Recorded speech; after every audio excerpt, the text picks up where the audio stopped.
Caleb Benjamin, intern at Lawfare, with an episode from the Lawfare archive for September 30th, 2023. This week, House Republicans approved a measure to cut Defense Secretary Lloyd Austin's salary from more than $221,000 annually to less than $1.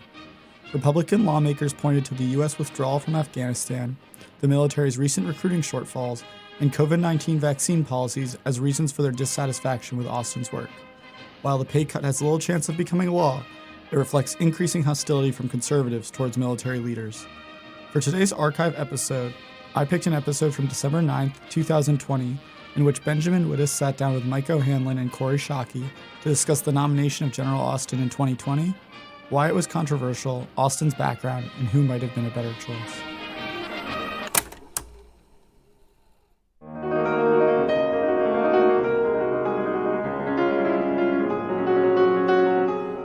I'm Benjamin Wittes, and this is the Lawfare podcast, December 9th, 2020. President-elect Joe Biden has selected a new Secretary of Defense, retired General Lloyd Austin, former commander of Central Command. The selection has received somewhat mixed reviews, so we thought we'd have a conversation about why. Joining me in the Jungle studio yesterday morning was my Brookings colleague Mike O'Hanlon, defense policy analyst extraordinaire, and in the afternoon, Kori Schake, the head of defense and foreign policy at the American Enterprise Institute. We wove these two conversations together, so it sounds like we're all in the Jungle studio at the same time, even though we weren't. Why are people upset about General Austin's nomination? What is his background? What is the experience he doesn't have? Who would have been a better choice? And does it matter that this is the second administration in a row that begins by putting a retired general at the head of the Pentagon? It's the Lawfare podcast, December 9th, General Austin as Secretary of Defense. I want to start with just the biography of the person involved. I think it's fair to say that the naming of General Austin was a bit of a surprise. Who is he, and why is the choice a little bit surprising today? Hi, Ben. Well, it's a treat to be with you all, and I think it is a big surprise, although we've been conditioned to expect the possibility in the last 2 weeks since his name's been in the conversation, along with former Secretary Jay Johnson as the other two candidates, along with Michelle Flournoy, who was always the odds-on favorite. Really, Michelle's been the odds-on favorite for the next Democratic Secretary of Defense going back to when Hillary lost to Donald Trump in 2016. And General Austin is a retired four-star African-American general, a soldier, and he was notable as being a big part of the surge in Iraq as David Petraeus's deputy after General Odierno had stepped down or been reassigned. You may recall that the surge began in 2007, the operation that was considered, at least in military terms, extraordinarily successful. And Austin helped orchestrate that at the position, that number two position, which is so important for moving about the forces, handling the logistics, whereas Petraeus was more focused on the higher level politics, dealing with the Iraqi government, working with Ambassador Crocker on that sort of thing. So that was a success. And that's also apparently where General Austin got to know then Vice President Biden, who, as you may remember, had been given sort of the Iraq portfolio by President Obama early in Obama's first term. And then after that, Austin came back, rotated out of that job, and wound up in his last military job as the combatant commander for Central Command, which, of course, is the broader Middle East region, extending as far east as Afghanistan, extending throughout the broader Levant and Arabian Peninsula over to Egypt. And in that position, he had the unfortunate challenge of dealing with the rise of ISIS, because Austin was there, as I recall, from 2013 to 16 when he retired. And therefore, this was his last job in uniform. And in that period of time, ISIS took somewhere between a quarter and a third of both Syria and Iraq. That's certainly not General Austin's fault. But then he was the guy who had to work hard to try to address and respond to that, and ultimately developed a plan that under Obama and then Trump was successful in depriving ISIS of its caliphate. But it took a long time, and there are a lot of debates about how good of a job Austin did in that role, whether he was somewhat too deferential to President Obama's view of the problem, trying to sort of minimize the options that might need to be considered in order to be successful. In other words, some people feel like Austin was a little bit too compliant with civilian authority, but it's only fair to note that ultimately the strategy he helped develop was successful, if not until after he himself had already retired and been replaced by General Votel. So that's a lot of detail. The bottom line is this is a guy who had some successes, maybe had some failures too, but was fundamentally a soldier that was focused on the Middle East region, like many soldiers and Marines in these last 20 years. And that's sort of where Austin ended his career. Again, a well-regarded career, retiring in 2016 as one of the very few four-star African-American generals we've ever had. So, Kori, how big a surprise to you was the appointment of General Austin as Defense Secretary? It had been talked about for several weeks as the Biden campaign was trying to make the mosaic of its cabinet come together. So it wasn't a total surprise, but I do think it's not an optimal choice.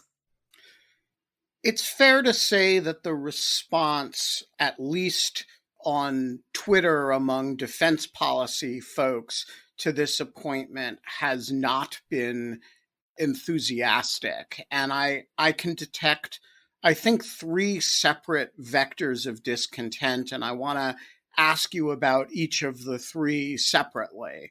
So the first of them is that his name is not Michel Flournoy and that he's male.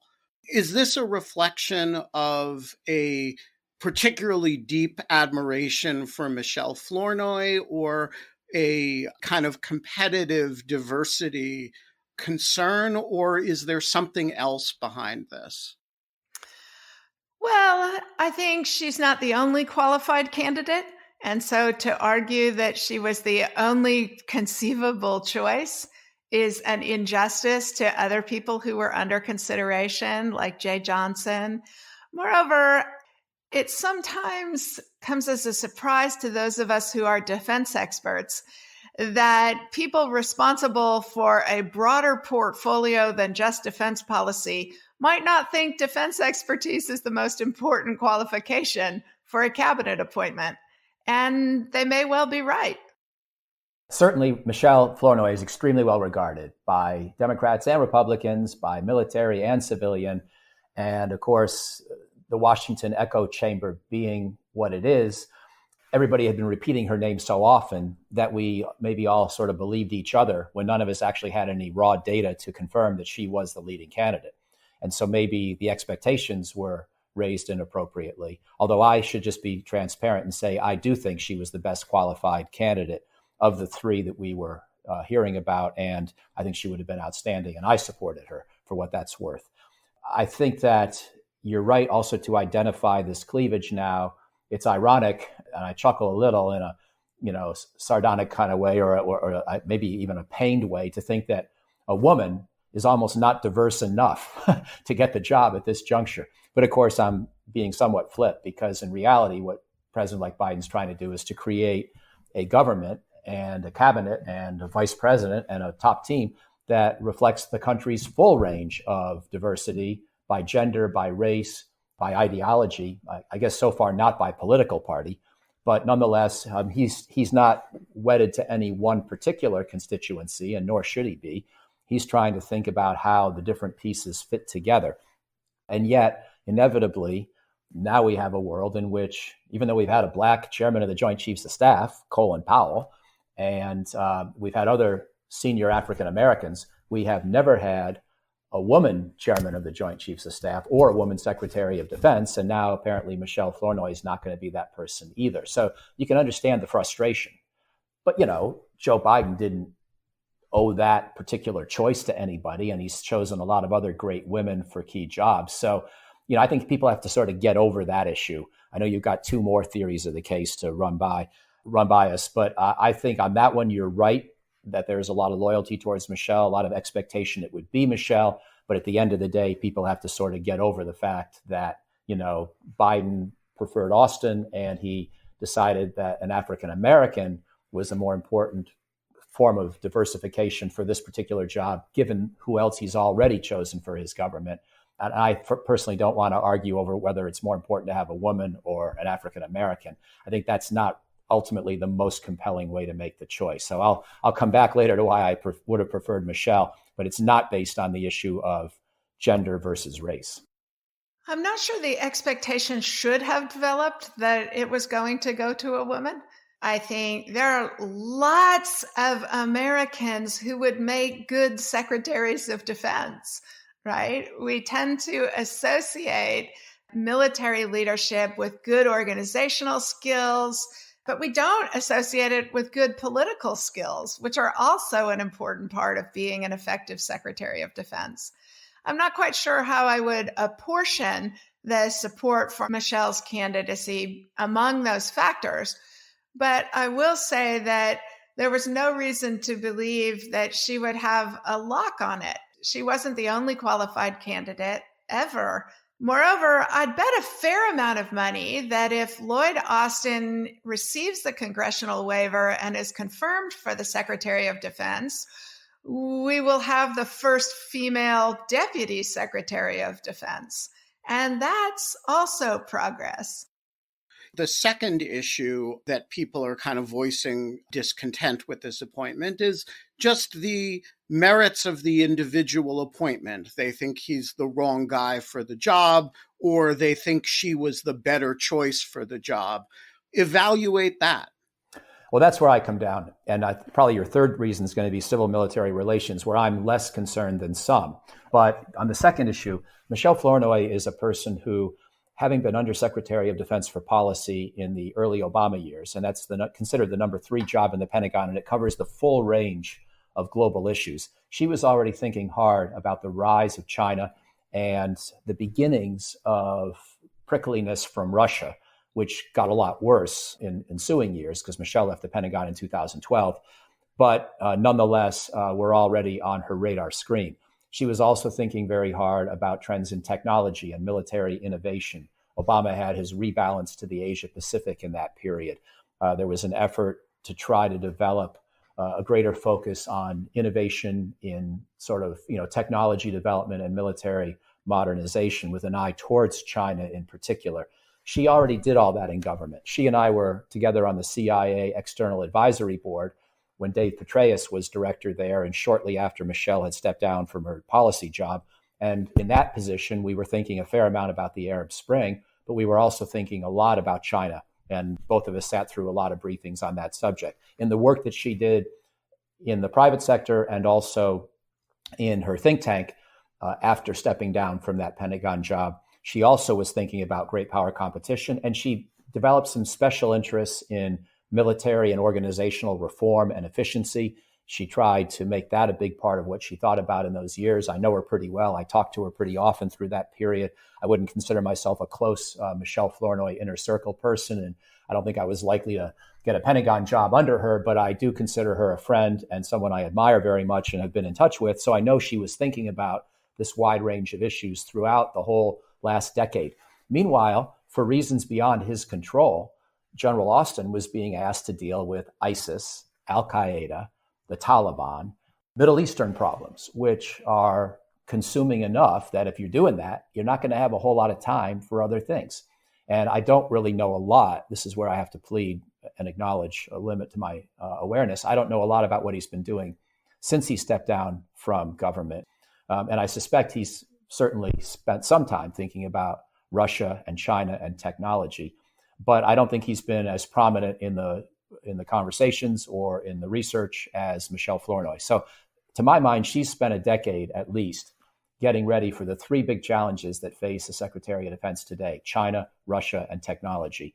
And General Austin's going to have a steep learning curve. I don't want to sound like I'm against him per se. I just think Michelle was the stronger choice on the merits. But if Austin's going to do this job, he's going to have to recognize, as he probably does, just how much he has to learn about these issues that were not previously in his wheelhouse.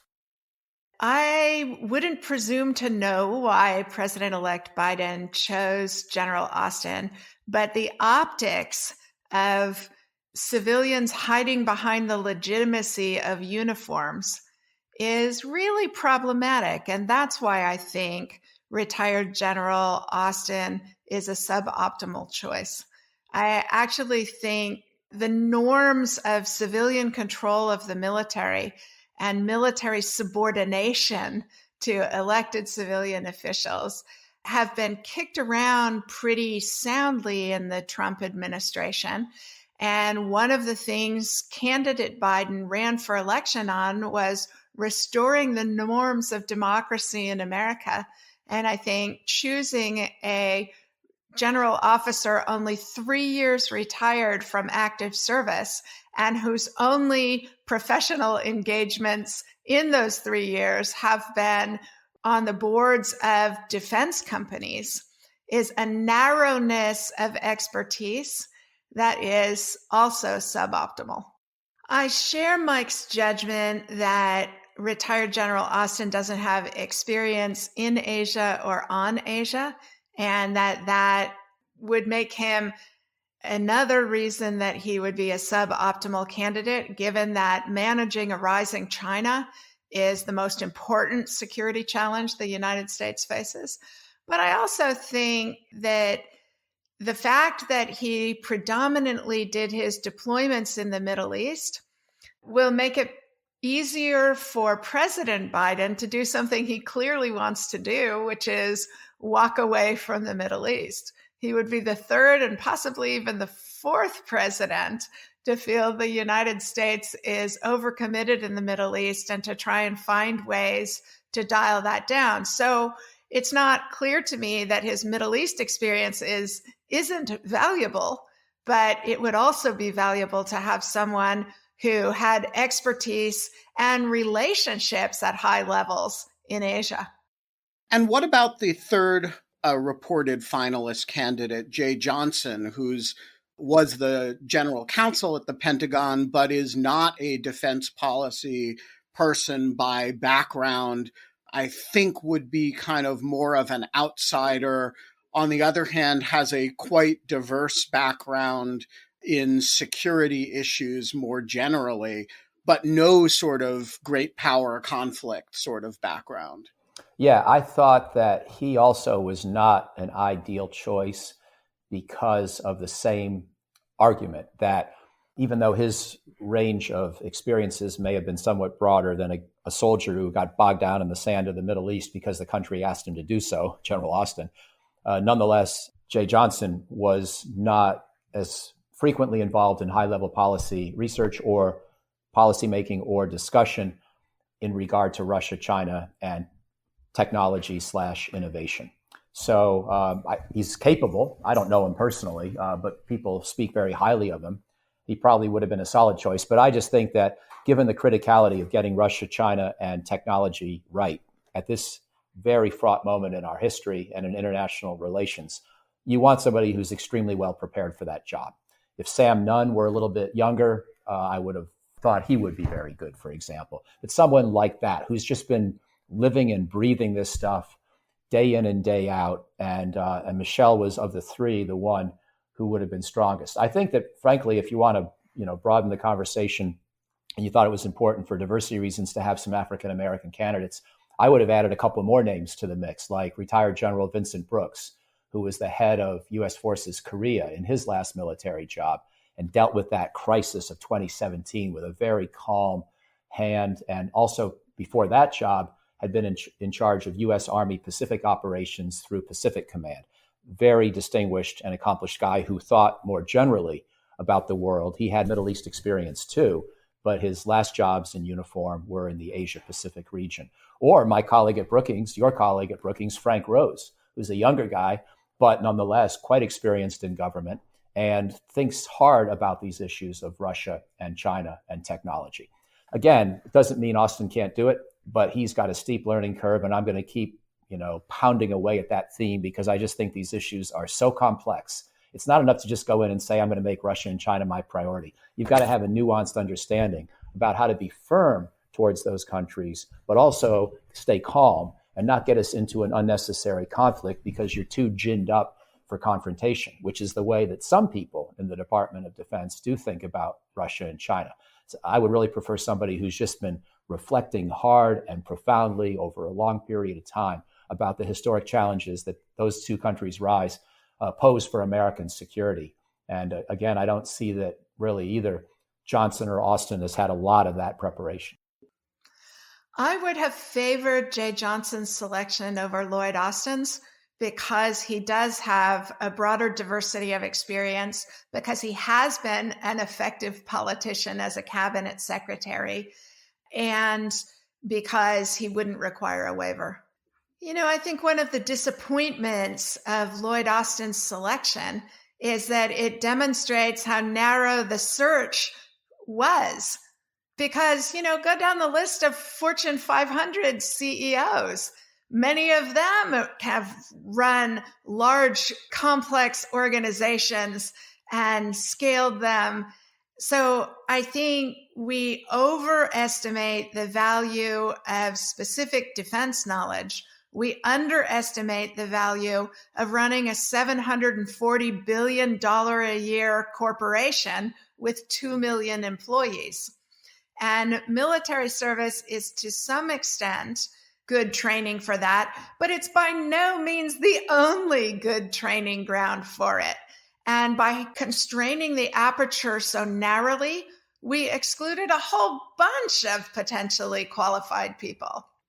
The final area where people are expressing a lot of concerns about General Austin is on the civ-mil relations issue, specifically that he's a recently retired general, and this will be the second administration in a row to come into office wanting to nominate somebody who is presumptively not lawfully entitled to serve as defense secretary, and will require a waiver from Congress to get around the, I believe, 7-year statutory cooling off period between when you go from active duty to being defense secretary. You say that you are less concerned about this than others. Tell us why. Yeah, well, first of all, I do consider it a check against Austin. I would prefer not to have a retired, or especially a recently retired military officer in this job. By the way, Mark Esper, who was, of course, Trump's last Secretary of Defense, not currently in the position, but fired a month ago. He was a retired Army officer, but he only served for, I think, 10 years in the active force, 10 years in the Guard, and he had been completely out of uniform for 12 to 15 years before taking on the job. I think that's a very reasonable model. That's a nice compromise. Somebody who has some military expertise and understands the culture, but has spent most of his recent adult life out of uniform. So I do think it's not perfect. But let me begin by saying Mattis was spectacular to my mind. And the fact that he did so well proves to me that you shouldn't obsess about this point or consider recent military service disqualifying. Now, people will quickly add a lot of conditions. Well, Mattis was unusual. He came in at a time when the Trump administration, was dangerous in other ways. And it was good to have somebody with the ability to get President Trump to listen to him, at least for the first year. And he had a stature that commanded, respect at the White House. And maybe most civilians couldn't have had that, or Trump might have chosen a civilian who was sort of, too much of an ideologue or a Trump insider. And therefore, Mattis is the exception. Well, I agree that there were conditions and circumstances for Mattis that are different than today. But I think Mattis's success proves that this simple question should not be itself disqualifying. It should be viewed as one of a number of considerations. And I also don't see that the military today is somehow at risk of being out of line or becoming too powerful in our system. When I look back on the big debates of the last 20 years, I see generals who did what they were asked to do and who sometimes got fired when they got a little bit out of line or had a difference of opinion. And I think that was true in the Bush administration. It was true in the Obama administration. And so I don't sense that we're somehow on the verge of having a country or a military where the generals and admirals have too much influence. That may have been true at certain other periods in our history. I don't think it's true today. And that's why this issue of Austin having been out of uniform only 4 of the 7 years that would normally be required by law, just to me is a modest strike against him, but not disqualifying. I focus much more on the issue of his personal capacities and preparations for the job, not so much that he's retired 4-star. I think President Trump's unpreparedness, his genuine ignorance on the subjects, and his recklessness made a once-in-a-generation case for a waiver of a recently active duty officer becoming Secretary of Defense. I think Senator Jack Reed was right in 2016 to say should be a once-in-a-generation exception. I also am a lot more concerned about the corrosion of the norms than it sounds like Mike is, because I do not believe President-elect Biden would have nominated a recently retired general officer if President Trump hadn't done it in 2016. So in the space of only 4 years, you are seeing 2 potential waivers when there hasn't been one since 1947. I think that's the measure of how worried we should be about the corrosion of the norm. So I want to throw out another reason why this concerns people, including me, and just have you respond to it. So my concern about it is less that generals and admirals wield too much power in our system, and more that we end up creating an almost Israeli-like expectation that the Minister of Defense is somebody who is, a former high-ranking general, or in our case, general or admiral.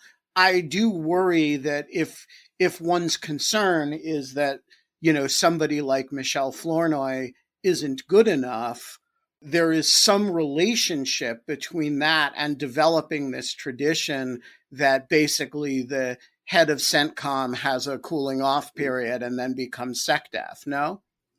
Well, no, I see your point. And that's part of why I would say that this is a strike against Austin in my book. And frankly, I'll be blunt. If I had been part of the inner Biden team, I would have argued against him behind closed doors because I would have thought they were better people, because his preparation has not been in the areas that I mentioned before of China, Russia, and technology. And you throw on top of that this additional strike, which is not an asset for his candidacy. It's a detriment to it. I just don't see it as disqualifying. You mentioned your concerns about where this hypothetically could go over time and how our culture could change.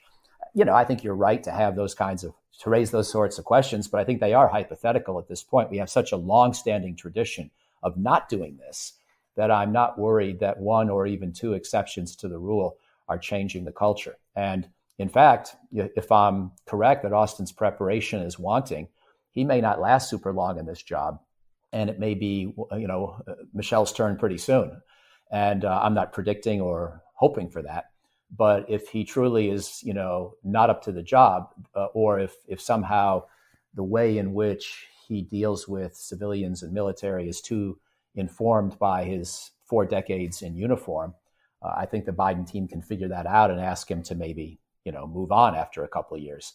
So I just think our culture of civilian control is pretty deeply entrenched. Doesn't mean we should take it for granted. And it is one reason why I would have preferred Michelle, but it's a small reason, not a major one.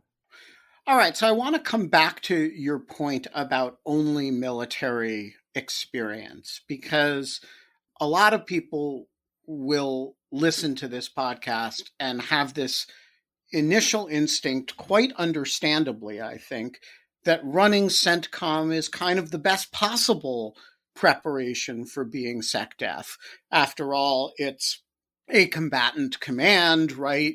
He's been deeply was involved in the surge. He was involved in the counter-ISIS campaign.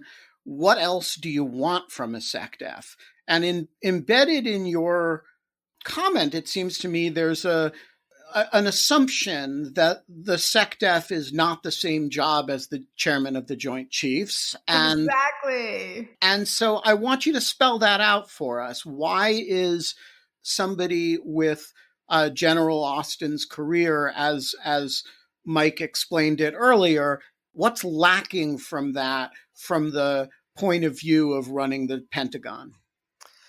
Well, for example, somebody who has only been the CENTCOM commander has never had to balance a budget. She or he has never had to run a healthcare system and decide what should be rationed for military service members and what should be extended to families of service members.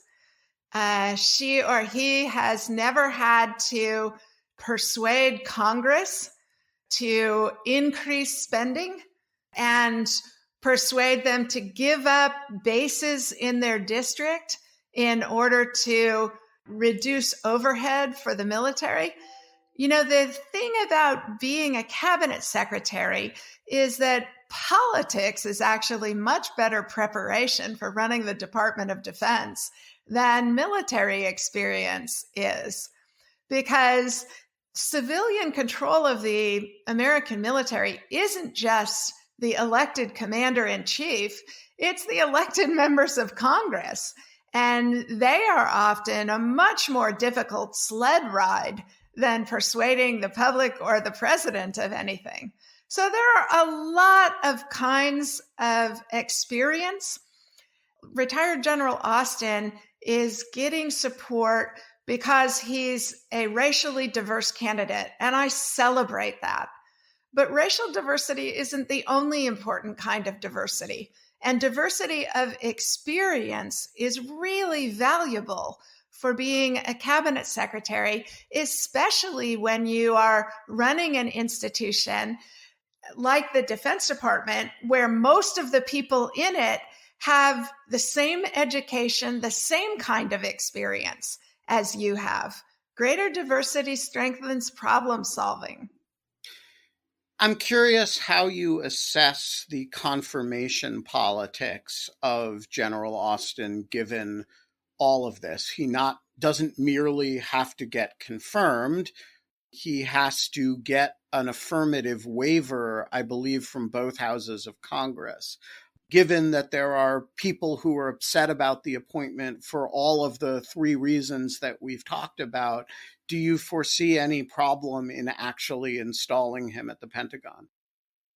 Yeah, I'd say the odds are 7 in 10 that Lloyd Austin will receive the waiver and be confirmed. I personally do not favor that outcome. I think Congress should actually deny the waiver. President Biden is competent, well prepared, isn't a danger in the way that President Trump posed. And therefore, I think we should not waive the requirement of longer retirement before putting somebody who has only military experience into the civilian job as the cabinet secretary for defense policy. So I favor him not receiving the waiver, but I'd give 7 in 10 odds he will. It's a fascinating question. And I'm wondering these days if Biden's team did him a disservice by frankly not highlighting this issue enough. I mean, if we spend half of January debating whether to confirm General Austin, that's going to divide the Democratic Party against itself unnecessarily. That's going to inflame potentially race relations at a time when we're trying to get things better, not worse. And so I'm not sure Biden did himself any favor by going with his heart on this pick. But having said all of that, my expectation is that Democrats will make these same kinds of calculations, decide it's really not worth a big fight, voice their objections, and then support the candidate. And at least a few Republicans will probably do so as well. And Austin will be confirmed. And so then the proof will be in the pudding as to how well he does his job and how well he can handle the three big challenges that, as I've noted, I think he will have to really learn a lot about quickly because China, Russia, and technology are so difficult and so demanding. But maybe I'm wrong, and maybe there will be a groundswell that develops. Maybe something about Austin's past will show up. You never know.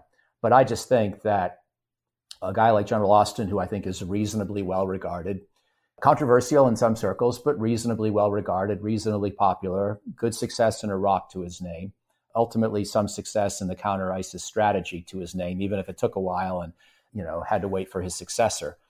My guess is that in the end, people will not choose to fall on their swords over this within the Democratic Party, and there'll be enough Republicans that go along that he will be confirmed. But that's just a guess. And I have about as much confidence in that guess as I would have in predicting that the Washington football team was going to beat the Pittsburgh Steelers this week. So I'm going to listen more than I'm going to talk to hear what different parts of the Democratic Party and the Democratic national security community say as this choice is processed and discussed. And we'll know more, I think, within a few days. We're going to leave it there. Mike O'Hanlon, Kori Schake, thank you both so much for joining us, although sequentially not together.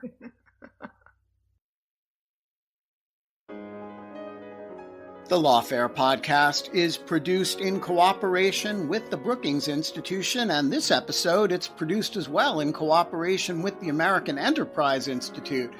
Our audio engineer this episode is Zachary Frank of Goat Rodeo, with whom we are always produced in cooperation. The Lawfare podcast is produced and edited by Jen Patja Howell. Our merch is available at thelawfarestore.com. You should do your part to promote the Lawfare podcast. Share us on all the social media platforms you use. Leave us a rating and review wherever you found us. Our music is, of course, performed by Sophia Yan. And as always, thanks for listening.